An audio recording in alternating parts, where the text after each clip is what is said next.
Hi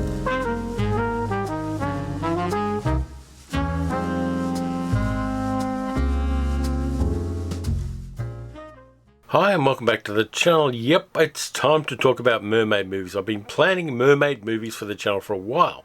So there have been a lot of mermaid movies in cinema. Not enough of them from my book, but yeah, there have been a few. There's Night Tide with Dennis Hopper. Beach Blanket Bingo, the beach movie with Frankie Avalon and Annette Funicello, has a mermaid in it. Head, the Monkeys movie, right at the start where the guys break through the tape on the bridge, jump off the bridge and get rescued by mermaids. That has mermaids in it. Splash, of course, which I never really liked. I didn't get as excited about Splash as a lot of people did, and I didn't think Daryl Hannah was a particularly good mermaid. But other people disagree with that. Let's see. There's a movie called Mermaid Got Married from 1984, which I haven't found a copy of yet. There's a horror mermaid movie called She Creature from around the turn of the century. There's another one called Mermaids from 2003, which is an Australian kids movie about mermaids. And of course there's Ponyo, the Miyazaki movie as well. But the two I'm going to talk about today are different. So mermaids have been in the zeitgeist for a very long time. In fact, H.G. Wells wrote a mermaid novel in about 1902 called The Sea Lady, which is on Gutenberg.org if you want to download a copy of it. Apparently it's the most complex of H.G. Wells' novels from a characterization point of view, according to some critics, so it may be worth it checking out. But anyway, on with the two mermaid movies that I'm going to talk about this time. The movie and its sequel from 1948. The first movie is Miranda, directed by Ken Anakin and starring Glynis Johns, Griffith Jones, Googie Withers and John McCallum, who were Australian actors. Googie Withers and John McCallum, they were married to each other.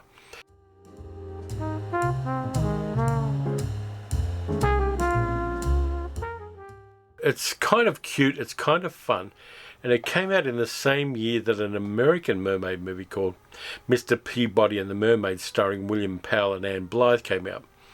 Now, I've done a compare and contrast on my podcast with Mr. Peabody and the Mermaid and Miranda. And to be honest with you, Miranda's the better movie. It's fun, it's transgressive, it's slyly comedic, it's got some great character actors in it, including the wonderful Margaret Rutherford. And you should check it out if you can find a copy of it. I'm going to try to post a link to where you can buy a copy of Miranda if I possibly can find one, or whether you can watch it online, because I want you to see this movie.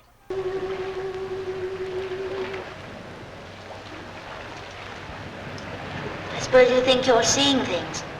Yes, nurse. Nurse? You are a nurse, aren't you? Do I look like a nurse? The setup's pretty simple on this one.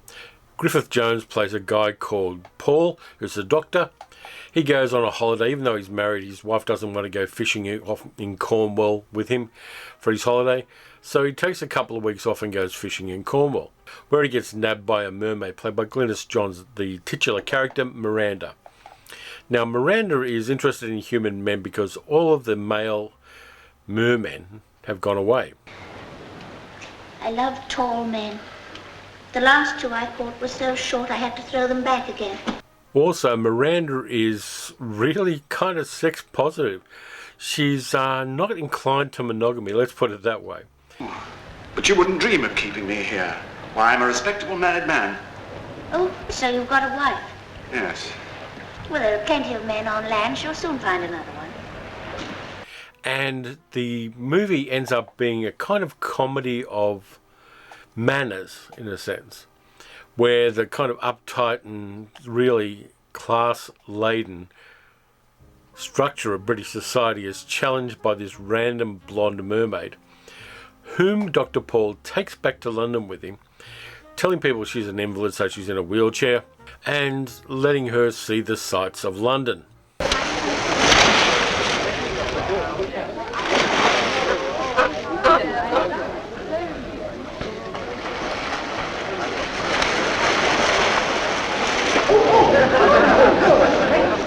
And Miranda, being fascinated with human men, Also takes a shine to Charles, who is the chauffeur of Dr. Paul and his wife Claire, and also a friend of theirs, played by John McCullum, who's an artist.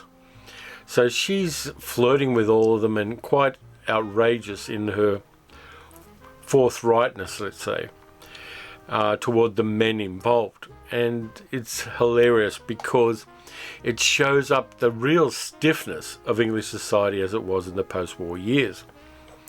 Miranda was based on a play called Miranda, a Comedy in 3 Parts by Michael Blakemore, which was very popular in London. So Dr. Paul needs somebody to help out with Miranda and push her around in a wheelchair. So he hires a nurse called Nurse Carey, played by Margaret Rutherford, who is hilarious. She's beautifully wild and dotty. And here is Nurse Carey meeting Miranda for the first time. Miranda, this is Nurse Carey. Hello, nurse. Have an oyster. Oh, the pretty thing. It's a mermaid. I've always believed in them. It's a beautiful film. I love it in so many ways. I think it's transgressive in the best possible way. It's sex positive. It shows the kind of virtues of, let's say, not following the edicts of society. And it has a really nice punchline at the end. And the movie ends with the perfect end screen, which I really appreciated as well. It's a kind of sly comedy of manners. It was made by Gainsborough Pictures, who made a lot of kind of historical romances and comedies at the time. And it really is a hidden gem of cinema. So this one was made in 1948. Let's flash forward 6 years to 1954 for the sequel, Mad About Men.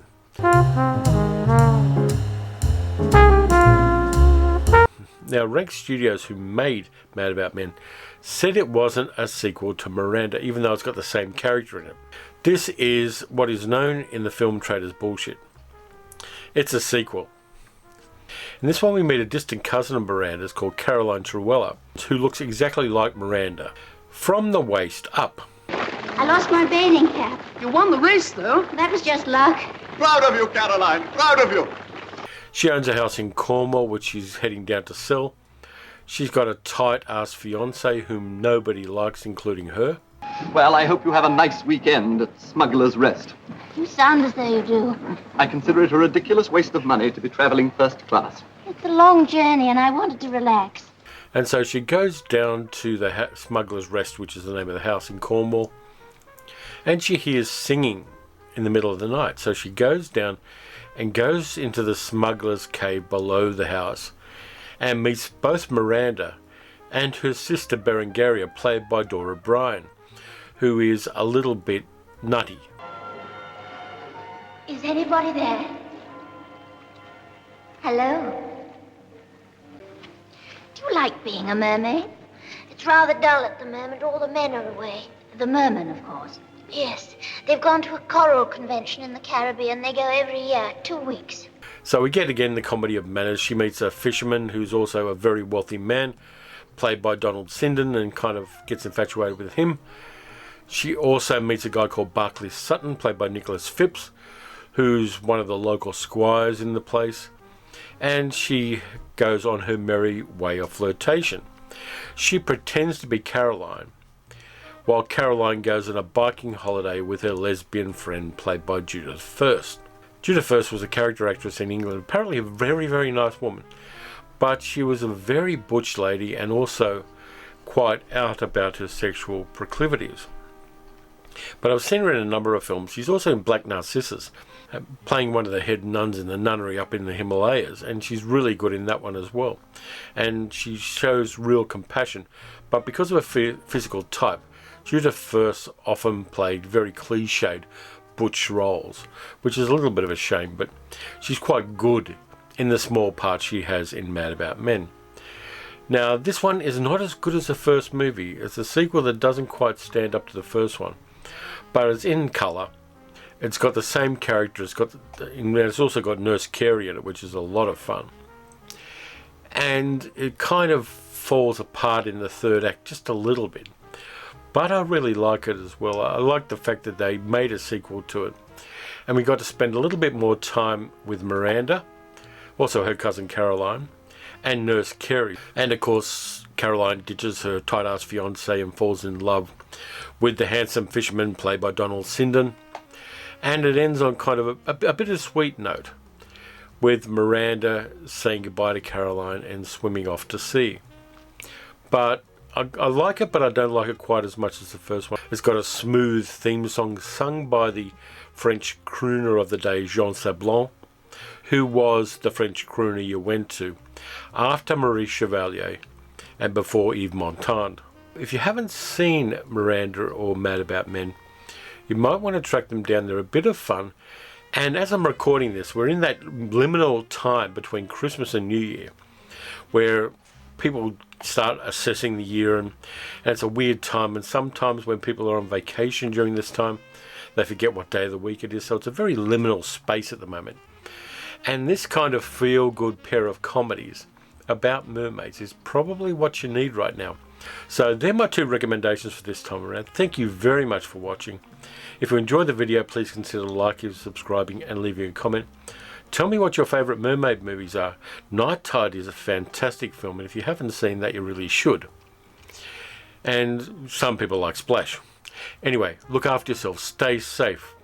Omicron is out there. Wear a mask. Get the jab. Get the boosters if you can. Get super soldier serum. Whatever you need to stay safe, because I want you guys to really thrive in this most difficult of times. Watch some good mermaid movies. Watch some bad mermaid movies. Take care of yourselves. And I'll catch you next time.